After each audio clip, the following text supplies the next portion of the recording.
Let's start with the primary fights that happened overnight. Madeleine Rivera is here with the latest results this morning. Hi, Maddie.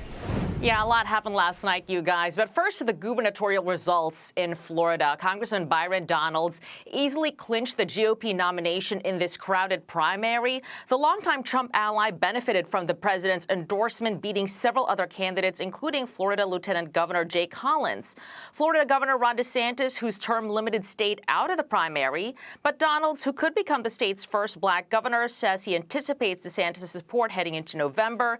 He will now face David Jolly, a Republican turned Democrat. As a Republican Party, we have set the standard here in Florida. Ron DeSantis has done a great job as governor, and it's about keeping the wins that he's brought to our state going forward, but also building for our future, making sure that we can balance the growth with our agricultural lands and our conservation areas, because Florida is the best state in America, and we're not going to stop anytime soon. Meantime, progressives in the Sunshine State are celebrating Angie Nixon's victory in the Democratic Senate primary. This is a major upset, guys, with Nixon beating Alex Vindeman, who was a former top security national official. He was a witness in President Trump's first impeachment trial. He had been backed by other Democrats, including Senators Mark Kelly and Tammy Duckworth. But progressives did see a loss in the 25th congressional district, where DSA-backed candidate Oliver Larkin failed to prevail against the incumbent Jared Moskowitz. Moskowitz saying in a statement, Democratic voters sent a clear message. I faced a challenge from the DSA. They threw everything at me, and I didn't change who I am or what I believe. And the voters overwhelmingly chose the independent-minded approach I've brought to Congress.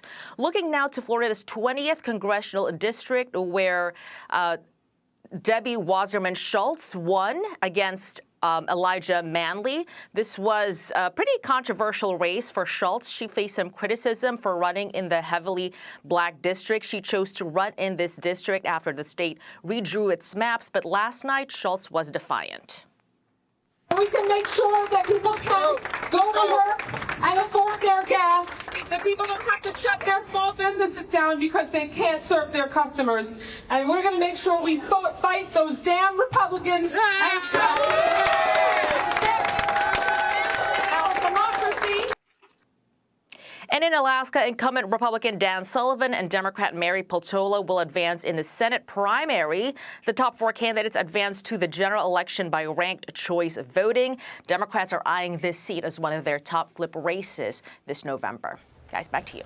Okay, a lot going on. Maddie, thank you. Yeah. A major upset in Florida's primary for U.S. Senate, with Democrat socialist Angie Nixon defeating Alex Vindeman. She will now go up against Florida Senator Ashley Moody in the midterms to serve the remainder of Secretary of State Marco Rubio's former seat. Here's Nixon on why she won last night's primary. People are demanding change. They are tired of the billionaire and corporations running this country. They are ready for hardworking, everyday people to get to decide what their economies and communities look like. CEO of Emergence Global and a Republican political strategist, Cory Ruth, joins us now. Cory, welcome to the show. Here's the deal with all this. Vindeman outspent Nixon by some estimates 13-1, other estimates 20-1. Regardless, it was huge. He was backed by the establishment. He had name recognition from the Trump impeachment trial. And yet, despite all of that, he lost to the socialist in Florida, of all places, Cory, and he lost big. What does that say about where the energy is among Democrat voters? I don't know if it says much in that particular race. I mean, she won the two counties that Malkovich's district covers, and he beat a socialist. She also, won her district in a Duval County is one of the largest districts in the country. Of course, it's larger than 6 states, so that helped her out too. I think this is more like an Alvin Green victory. Remember Alvin Green from 2010 in South Carolina? He spent no money. He just put his name on the ballot, and he ended up beating a well-funded Democrat state senator. I think this has a lot to do with positive name association. You know, she said in the soundbite we ran before we came to you that people are demanding change, and I do think I think she's right on that, on both sides, because you're seeing, I mean, granted, it's been a little bit of a mixed bag with, you know, the socialists winning and then more moderate Democrats, but when you see more of these socialist style Democrats winning, what does that do for the party as a whole, for those people who you know, want to stay more moderate? Well, it's definitely a win for the socialists in the sort of intramural battle between the Democrats. That's for sure. What I would say, though, is it's going to be harder for moderate Democrats to find a home. And I think this is a good season for Republicans to start reaching out to them. Those I-4 corridor Democrats, for instance, you know, maybe could find their way to her opponent or to Byron Donalds.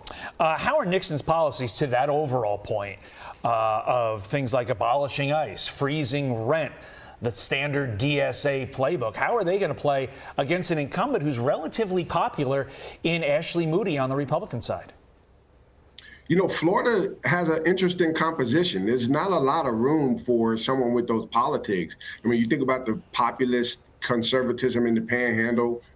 You think about the sort of Cuban conservatism, socialist vibe down in South Florida, and then of course the mainstream candidates on both stripes in the I-4 corridor. I just don't see where she's going to be able to duplicate this in a general election.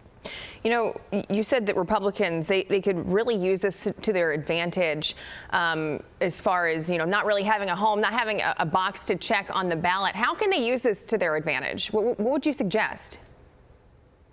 Well, you know, Byron Donalds and his historic win, and then I think the Senate race is an opportunity for Republicans to reach out to those more moderate Democrat voters. I mean,